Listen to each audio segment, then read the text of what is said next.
নমস্কাৰ আজি মই তোমালোকলৈ লৈ আহিছোঁ এইচএছ ফাৰ্ষ্ট ইয়াৰ আছামিজ সাবজেক্টৰ লেসন গৌৰৱ এই লেসনটিৰ মূল পাঠৰ পৰা তোমালোকলৈ শৰ্ট কুৱেশ্যন আনসাৰ 1 মাৰ্কৰ 32টা লৈ আহিছোঁ তোমালোকে ভিডিঅ'টি প্ৰথমৰ পৰা শেষলৈকে চাই যাবা স্কিপ নকৰিবা আৰু বন্ধু বান্ধৱীসকললৈ শ্বেয়াৰ কৰি দিবলৈ নাপাহৰিবা আৰু যদি ভিডিঅ'টো চাই ভাল পোৱা লাইক এটি কৰি দিবা আৰু কমেন্ট এটি কৰি দিবা আৰু মোৰ চেনেলটো সাবস্ক্ৰাইব কৰিবলৈ নাপাহৰিবা যিহেতু নতুন তোমালোকে মৰম চেনেহ দিলেহে মোৰ চেনেলটো গ্ৰো হ'ব এতিয়া প্ৰশ্ন উত্তৰলৈ গৌৰৱ লেসন লেখক সম্ভাব্য প্ৰশ্ন question answer short question answer very short question and answer 1 mark question number 1 গৌৰৱ পাঠটিৰ লেখক কোন to the answer গৌৰৱ পাঠটিৰ লেখক হ'ল কালিৰাম মেধি question number 2 কালিৰাম মেধিৰ জন্ম ক'ত হৈছিল to the answer কালিৰাম মেধিৰ জন্ম হাজোৰ ওচৰৰ ৰামদিয়া গাঁৱত হৈছিল অসমীয়া ব্যাকৰণ আৰু ভাষাতত্ত্ব গ্ৰন্থখন কোনে ৰচনা কৰিছিল to the answer অসমীয়া ব্যাকৰণ আৰু ভাষাতত্ত্ব গ্ৰন্থখন কালিৰাম মেধিয়ে ৰচনা কৰিছিল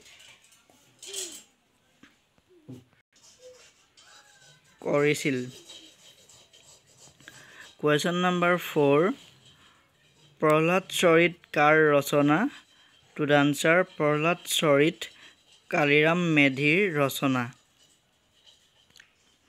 আৰু তোমালোকে 1 নম্বৰ প্ৰশ্নৰ উত্তৰ হলেও তোমালোকে প্ৰশ্নটোৱে যি সুধিছে হেতু উত্তৰ দিবলৈ চেষ্টা কৰিবা আৰু সম্পূৰ্ণ বাক্যত দিবলৈ চেষ্টা কৰিবা আৰু 1 নম্বৰ কাৰণে তুমি বহুত বেছি দীঘলও লিখি দিব নালাগে বহুত বেছি লিখি দিলেও তোমাৰ পৰীক্ষাত সময় অপব্যয় হ'ব বা পৰীক্ষকে পৰীক্ষা বহি নিৰীক্ষকে তোমালোকৰ নম্বৰ নিদিব পাৰে সেই কাৰণে প্ৰশ্নটোৱে যি সুধিছে হেতুহে তোমালোকে দিবলৈ চেষ্টা কৰিবা এতিয়া question number 5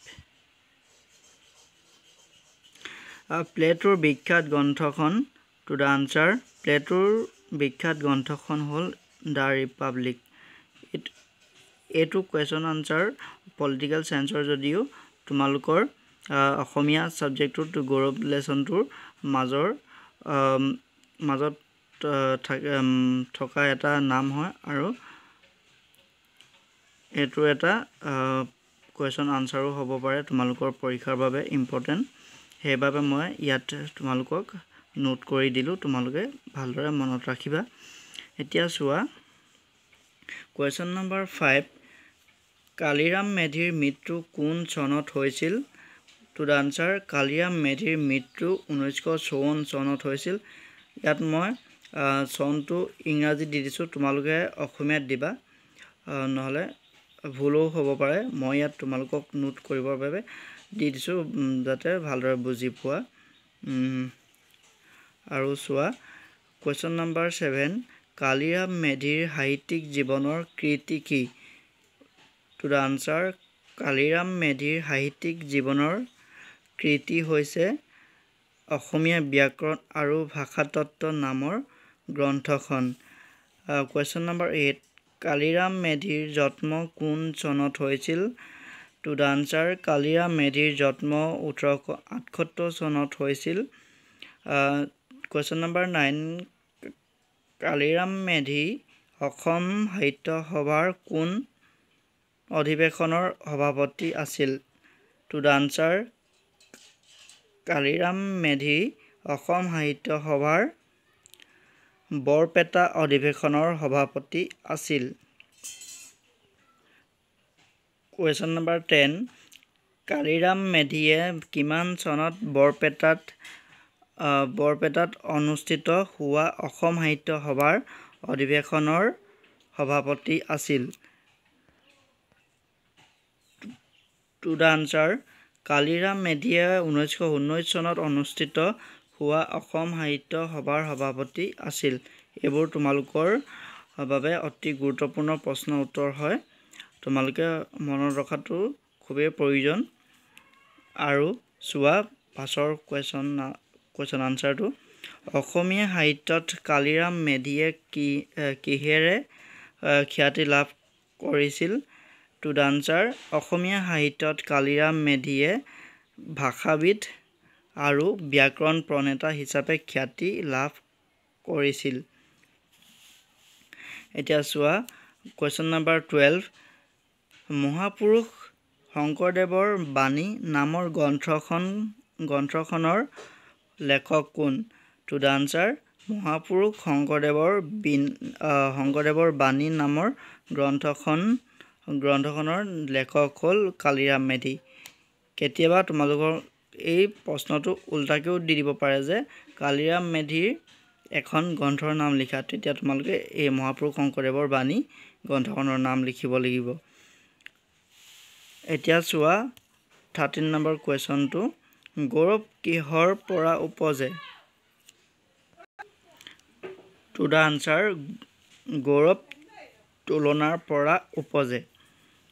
আৰু কুৱেশ্যন নম্বৰ 14টো চোৱা অংকাৱলী নামৰ গ্ৰন্থখন কাৰ? টু দ্য আনচাৰ অংকাৱলী নামৰ গ্ৰন্থখন কালিৰাম মেধিৰ ৰচনা হয়। আৰু কুৱেশ্যন নম্বৰ 15 চুকাফা কোন আছিল? টু দ্য আনচাৰ চুকাফা হ'ল প্ৰথম আহোমৰ স্বৰ্গদেউ। 1229 চনত আহোম ৰাজ্য প্ৰতিষ্ঠা কৰিছিল। এইটো তোমালোকে মনত ৰাখিবা। কুৱেশ্যন নম্বৰ 16 বংশৰ মৰ্যাদা অনুসৰি সামাজিক সন্মান প্ৰদান ৰীতি কোনে বান্ধি থৈ গৈছে?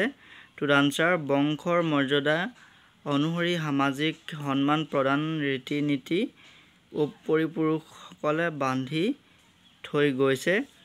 কুৱেশ্যন নম্বৰ 17 ডিভাইন কমেডি কাৰ ৰচনা? To the answer divine comedy দান্তেৰ ৰচনা। কুৱেশ্যন নম্বৰ 18 মৈথিলী আৰু বঙালীয়ে কোনগৰাকী পণ্ডিতক লৈ টনাটনি কৰে?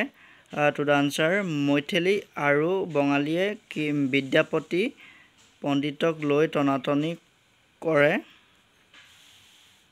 কুৱেশ্যন নম্বৰ 19 জাপানীবিলাকে নিজৰ দেহৰ গড় কাৰ নিচিনা কৰিব বিচাৰে? টু দ্য আনচাৰ জাপানীবিলাকে নিজৰ দেহৰ গড় ককেচিয়ান সকলৰ দৰে কৰিব বিচাৰে। কুৱেশ্যন নম্বৰ 20 বিশ্বামিত্ৰৰ অনেক দুখৰ কাৰণ কি? টু দ্য আনচাৰ বিশ্বামিত্ৰৰ অনেক দুখৰ কাৰণ হ'ল তেওঁৰ জন্ম। Question number 21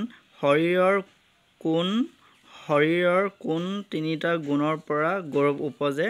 two the answer শৰীৰৰ তিনিটা গুণৰ পৰা গৌৰৱ উপজে, সেয়া হ'ল ৰূপ, স্বাস্থ্য আৰু বল। কুৱেশ্যন নম্বৰ 22 ভগৱানৰ বিশ্বমোহন ৰূপে কাক বলীয়া কৰিছিল?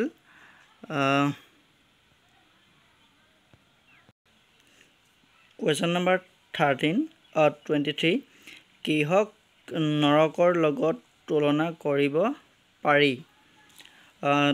টু দ্য আনচাৰ স্বাস্থ্যৰ অভাৱ বা ৰোগক নৰকৰ লগত তুলনা কৰিব পাৰি। 24 কুৱেশ্যন শুদ্ধোধন কোন আছিল? Two the answer Suddhodana Gautam বুদ্ধৰ পিতৃ আছিল। আৰু 25 কৰ্ণ কোন আছিল? টু দ্য আনচাৰ সূৰ্য দেৱতা আৰু কুন্তীৰ পুত্ৰ আছিল। 26 বালিৰ বল কিদৰে বিলোপ হৈছিল? টু দ্য আনচাৰ বালিৰ বল হৰতে বিলোপ হৈছিল। কুৱেশ্যন নম্বৰ 27 কোনবিলাক গৌৰৱে মানুহক অমৰ কৰে? টু দ্য আনচাৰ জ্ঞান, আত্মসংযম আৰু আত্মদানৰ গৌৰৱে মানুহক অমৰ কৰে। To the 28 number question, Greek Trojan যুদ্ধ কিয় হৈছিল? To the answer, বিশ্ব সুন্দৰী হেলেনৰ কাৰণে গ্ৰীক আৰু ট্ৰজান সকলৰ যুদ্ধ হৈছিল। Question number 29, ভাৰ্জিল কোন আছিল? To the answer, Virgil Aeneid নামৰ মহাকাব্যৰ ৰচনা কৰোঁতা। Question number 30, নৰনাৰায়ণ কোন আছিল? Answer, নৰনাৰায়ণ কোচ ৰজা আছিল। 31, প্লেটো কোন? Answer, গ্ৰীক দাৰ্শনিক আছিল। আৰু question number last question 32, গৌৰৱ পাঠিক বা প্ৰবন্ধটিক কি প্ৰবন্ধ বুলি কোৱা হয়? To the answer, গৌৰৱ প্ৰবন্ধটিক জীৱনমুখী প্ৰবন্ধ বুলি কোৱা হয়। আজিলৈ এইকেইটাই আছিলে 32টা কুৱেশ্যন আনচাৰ, সৰু সৰু শ্বৰ্ট কুৱেশ্যন তোমালোকৰ বাবে। যদি ভিডিঅ'টো চাই ভাল পালা তেতিয়াহ'লে লাইক কৰি দিবা, আৰু যদি কিবা ভুল ৰৈ গৈছে তেতিয়াহ'লে কমেণ্ট বক্সত কমেণ্ট কৰিবা।